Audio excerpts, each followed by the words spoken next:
রাজনৈতিক সমীকরণ আমরা যা যা দেখে এসেছি সেখানে উত্তরবঙ্গে বিশেষত পাহাড়ে বিজেপি তাদের শক্ত ঘাঁটি তৈরি করার চেষ্টা করেছে। বিগত বেশ কয়েকটা নির্বাচনে আমরা দেখেছি। এবার এই পাহাড়ের যে 3টি আসন, সেই 3 আসনে প্রার্থী বদল করলো তারা। টিকিট পেলেন না জিএনএলএফ বিধায়ক নীরজ জিম্বা, পাহাড়ে বিজেপির জোট সঙ্গী জিএনএলএফ। কালিম্পংয়ের বিজেপির প্রার্থী ভরত ছেত্রী আপনারা জানেন ভারতীয় হকির প্রাক্তন অধিনায়ক। বিজেপি টিকিট দিল গোর্খা জনমুক্তি মোর্চাকে। গোর্খা জনমুক্তি মোর্চার প্রার্থী নমন রায়। অন্যদিকে কার্শিয়াং থেকে লড়ছেন সোনাম লামা।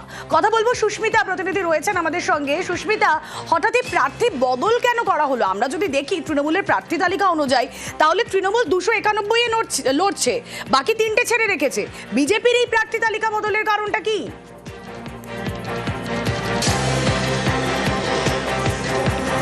দেখো, বিজেপি প্রথম থেকেই বলেছে তারা পাহাড়ে কোনো রকম আসন ছাড়ার ক্ষেত্রে নেই। তার কারণ বিজেপির নেতৃত্ব, রাজ্য নেতৃত্ব, কেন্দ্রীয় নেতৃত্ব বারবার এটা মনে করে পাহাড় তাদের জেতা আসন, পাহাড় তাদের শক্ত জমি, উত্তরবঙ্গ তাদের শক্ত ঘাঁটি। সেই শক্ত ঘাঁটিতে এবার উল্লেখযোগ্য বিষয়, তারা তাদের জোট সঙ্গীকে ছেড়েছে। তারা প্রাক্তন যে আসন তাদের ছিল সেই আসনকেও ছেড়ে তারা প্রার্থী বদল করেছে। এক্ষেত্রে দার্জিলিংয়ে প্রার্থী করা হয়েছে নমন রায়কে এবং কালিম্পংয়ে প্রার্থী করা হয়েছে ভরত ছেত্রীকে।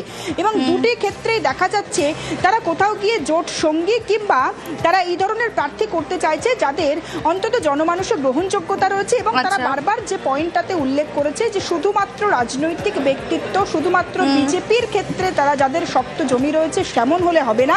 জনমানুষে যাদের গ্রহণযোগ্যতা রয়েছে, যাদের বিরুদ্ধে কোনো রকম অভিযোগ নেই, তারা স্বচ্ছ ভাবমূর্তি প্রতিষ্ঠার চেষ্টা করেছে। সেই মোতাবেকই কি পাহাড়ের 3টি আসনে এই ধরনের রাজনৈতিক ছক বদল বা রাজনৈতিক স্ট্র্যাটেজি বদল করলো বিজেপি? সেটা অবশ্যই প্রশ্নাতীত। এবং সেক্ষেত্রে পাহাড়ের রাজনীতির ক্ষেত্রে বিজেপি পরবর্তী সময়ে প্রচারের ক্ষেত্রে কোন কোন স্ট্র্যাটেজি নেয়, সেখানে প্রধানমন্ত্রী নরেন্দ্র মোদী তিনি যান কিনা, বা সেক্ষেত্রে কোন প্রার্থীর ক্ষেত্রে কোন কোন দিকে বেশি জোর দেওয়া হয় বিজেপি, পাহাড়ের দার্জিলিং কিংবা কালিম্পং কিংবা জলপাইগুড়ির ক্ষেত্রে কোন আসন। ওকে সুস্মিতা, ওকে।